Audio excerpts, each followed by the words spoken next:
The word for today is evolve. Mutata aut mori, change or die.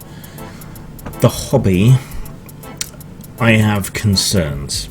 Not all change is good. Not all mutations, not all permutations lead to a more robust and survivable organism. 99% of species end up dying.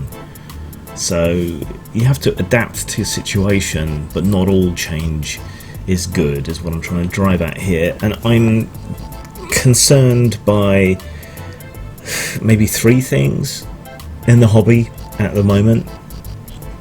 The old school maintains the kind of DIY aesthetic, but it is married to a nostalgia, an argument from tradition, if you will. There's some usefulness in going back to your origins and understanding them and considering the different paths that could have been taken, the roads less travelled, and a lot of interesting and fairly innovative stuff does go on in the OSR, but I feel that it's hobbled by the conventions that it has. The criticisms that tend to get levelled at it are more social ones. I don't think those are particularly valid at all. My concern is more that it's hobbled by its nostalgia and love for original D&D. I think old school should take a much broader interpretation than it does. So I'm closer to Venger's point of view on that than I am to Pundit's point of view on that.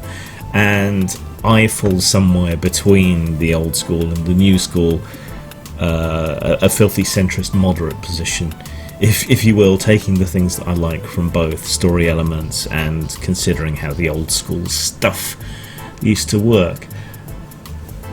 My second big concern about the hobby can kind of be summarised as get woke, go broke, I suppose. We've seen laudable efforts to be more diverse and open and so on, which gaming always has been. We've seen that happen in other genres, other forms of nerd media, and it has caused massive wholesale damage to the viability of those media. Star Wars has been horribly damaged by this. Comics as an industry have been horribly damaged by this. And now the films seem to be following suit of the comics.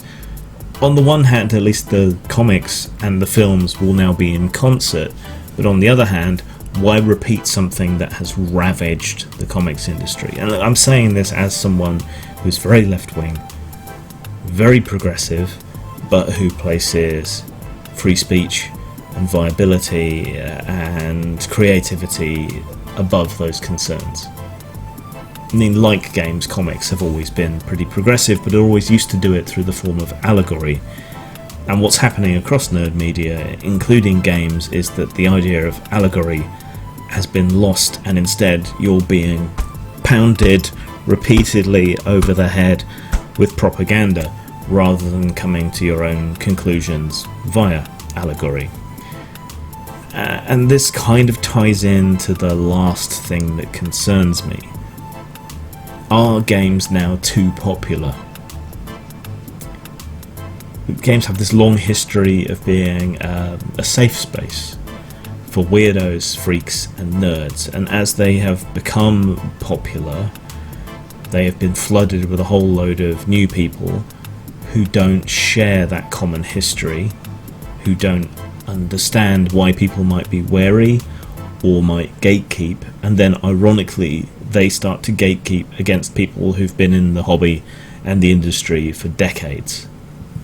And there's a lack of understanding of historical influences and even of the idea of imagination that you can play something that you're not.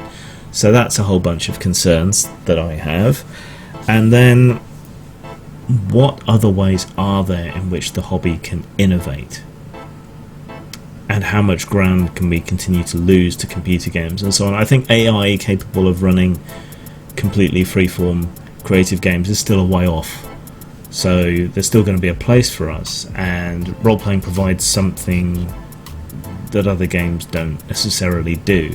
It's a face-to-face community, a ritualistic group activity, I guess, in a lot of ways, but you still need to innovate. There's only so many systems you can create. Integrating IT with games gets to be expensive, and then there's the threat of obsolescence, which you'll never get with just a book and some dice, right? You can continue to play the very first edition of D&D if you want to until the end of time. It will never become obsolete. Your subscriptions will never run out. The company might go bust, as TSR did, but the book never will. So the innovations that are available to us, like online tabletop systems, which are often intimidatingly complex and expensive, it's an innovation, but is it a good one? Is it a change that creates more survival? And we're also now at a point where I think role-playing games as a lifestyle, the products that you buy around the game, the dice towers, the GM screens, the t-shirts, the cosplay, the things like that, that's where the money is, not the games themselves, which is a kind of weird place to be at. And it's also devaluing quite often the creators who are making the thing that everyone else hangs on, everything else hangs on. Things like Critical Role, whatever money they get, how much of that gets channeled back to the actual game creators, how much of that reflects on sales of books and so on. Probably not actually that much. So we need changes, we need to evolve. I'm just not sure that the ones that are taking place are particularly good for the hobby, and I'm not entirely convinced that the OSR is, at least financially, good for the hobby, and in the long term whether it will be creatively good for the hobby.